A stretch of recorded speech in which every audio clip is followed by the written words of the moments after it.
everybody, and welcome back to my channel. And today I want to talk to you about self-isolation and self-criticism and self-doubt. This is a topic that I've been wanting to discuss for some time, and how it affects me as someone on the autistic spectrum. I am an autistic woman.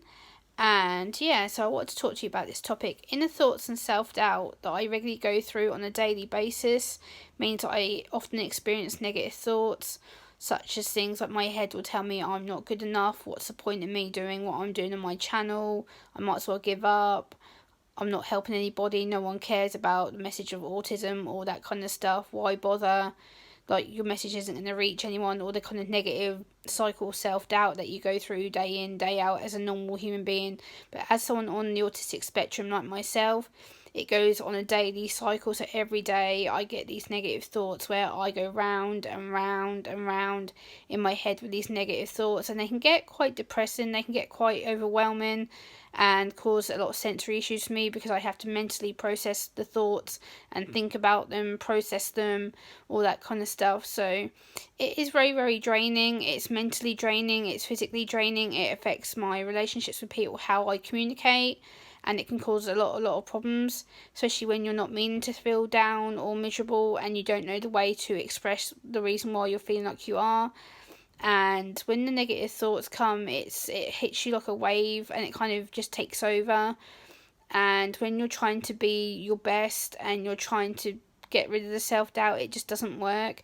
For me, the self-doubt comes when I don't expect it. I can sit here and all of a sudden something will trigger me, or I think about something in my head, and then boom, I feel down, I feel rubbish, I feel absolute, to the point where I can't function and focus, my concentration is zero. And it does mentally affect me, because it affects the way how I communicate, how I say things to people, and it affects the way that I genuinely communicate in my videos. And so self-doubt and self-criticism do affect me quite deeply, because it affects my emotions, the way that I function with my emotions. Emotions for people on the autistic spectrum are complicated enough anyway, because emotions come as one big feeling, so we are unable to separate them. So a lot of the time we'll go through being happy, then all of a sudden it's sadness, it's anger, it's frustration, it's depression, it's anxiety. It goes round in a circle all the time, and we can't often describe what the feeling is until we're at that certain point in time. And it can get really, really frustrating and overwhelming, because you don't often know why you're in that feeling or what's happened to you, and it gets really, really frustrating and quite annoying sometimes. So it gets really frustrating and really quite annoying and overwhelming, because when you don't expect to be feeling that way, and all of a sudden you get hit with all these, I'm not good enough, why bother, you're not helping anyone, what's the point you doing autism work on your channel, no one really cares about it or cares about you. And I have to try and overcome them feelings, be like, you know what, they do care about me, people do care about my message, they do care about my intent, they do care about the fact that I do care about people, that I want people to know more about what autism is, how the spectrum affects people from my own personal perspective. So for me to get better, I have to learn that my emotions don't control me, and I turn to things like meditation to help me, I turn to music to help me. My poetry is a really good way of me dealing with my emotions at such a short time, and I now have coping strategies. So often it'll be sensory jewelry, or it'll be things that I can use to self-cope in that time period. And it can get really, really frustrating, because sometimes you don't know what the coping strategies are until you have them in front of you.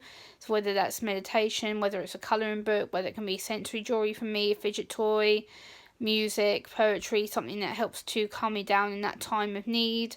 But there are days where I just want to disappear and not talk to anybody, my communication gets shut off, and I just want to be left alone, because I get really overwhelmed with the day of the sensory processing. I get really overwhelmed with the amount of messages or amount of information that I'm reading. So again, that leads me to just want to shut down, and my body just then goes, oh, something's not right, you don't feel well, can't cope, won't cope, and then all of a sudden it just goes boom, and I'm down and I'm gone, and people then get worried because I just disappear and don't respond to people. It's not just telephone calls, it'll be emails, text messages, things like that. When they think, oh, Gemma hasn't been responding, it's not like her not to do that. So again, it's about needing to recognise that sometimes I will go through that time period of not responding or replying to you, but it's not that I don't want to. It's just I want people to understand that when you go through this circle of everyday negative thinking, it's a spiral. It drags you down and down and down and down to the point where you just don't want to talk to anybody and you just want to be left alone for a few days. And it's not just with people on the autistic spectrum, but people in general. But for me, it's heightened because my emotions are heightened all the time. It's like I'm on a constant roller coaster, having to process every feeling, every minute, every second of my day, and how I have to try and be positive. I have to try and tell myself I'm going to be fine, I'm going to survive, it's going to be all good, I'm going to help people, I am helping people, I will help people with my message. It's just that my message isn't for everybody. I'm aware of that and I understand that. So yeah, I just thought I'd talk about this topic, and that the fact that it is hard for me, it is mentally hard, physically hard, and it does cause issues sometimes. But yeah, I just want to talk about this because it's been something that's been on my brain and in my mind to talk about.